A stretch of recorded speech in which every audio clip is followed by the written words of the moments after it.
6:10 here on Breakfast Television. We are 4 weeks away. Count 'em. Four. From the election. I know it's hard to believe 4 months ago we started doing Election Connection.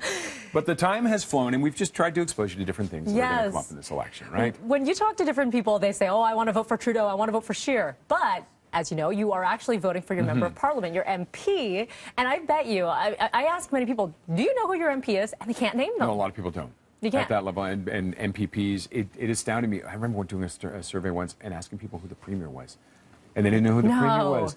But yeah, you are in a way voting for the premier, but they say the best way to vote is vote for the person in your riding. Like, who do you like in your riding? Right. Don't make your decisions based on the premier, but based on who you like in the riding. That's it. And the question is, a lot of people say, well, what does your MP do? Because you know what your councillor does, because it's very hands-on in your municipality. Yep. Most people know what their MPP does, but what does your MP do, and what kind of questions should you ask them when they're campaigning, when they're canvassing? Yeah, so we went to Kim Wright, who is a principal at Wright Strategies, to get her thoughts on this, on what you should ask.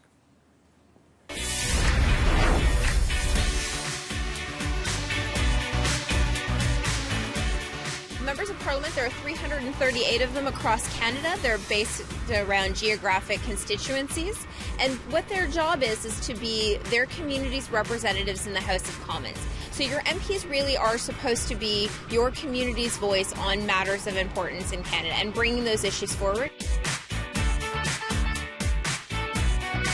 If you do get an MP or a candidate for MP at the door, you should ask them about those issues that matter to you, whether it's transit and funding for infrastructure across Toronto and Canada, or if it's universal daycare. If you've got concerns as to how they're going to do it, how they're going to pay for it, they should have some of those answers ready for you. The other thing that I ask candidates is, why do you want to do this? Not during the hurly-burly of an election campaign, but why do you want to do this 2 years from now when you're in the midst of Parliament, it's a snowy day in Ottawa, and you're wondering why you're doing this? If they can't answer why they want to be your representative, I'd have concerns about voting for them. Don't be afraid to answer the door and to have those conversations. You have them in front of you. Ask all the questions that you possibly can ask about politics, about policies, and really get to know who your representative is going to be and what he or she wants to do for their community. All right. Good, solid solutions. Also, we have our political specialist in Ottawa, Cormac McSweeney, coming up at 6:20 to break it all down.